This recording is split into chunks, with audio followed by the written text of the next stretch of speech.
صفة مختصرة جدا. أولا نأسف على الشيء اللي وصلنا له جارين.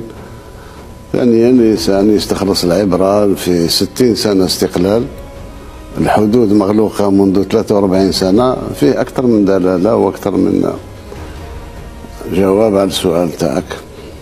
كل حال وصلنا تقريبا نقطة لا رجوع،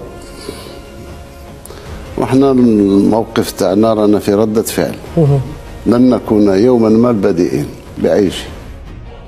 إسبانيا كان من المفروض تقعد في الحياد، هذاك هو الشأن، ولكن انحازت إلى المغرب في موضوع الصحراء الغربية. ماشي انحازت بتصرفات اللي ما تعفيهاش من المسؤولية تاعها، وكانت تصرفات سرية، لأن كنت استقبلت أنا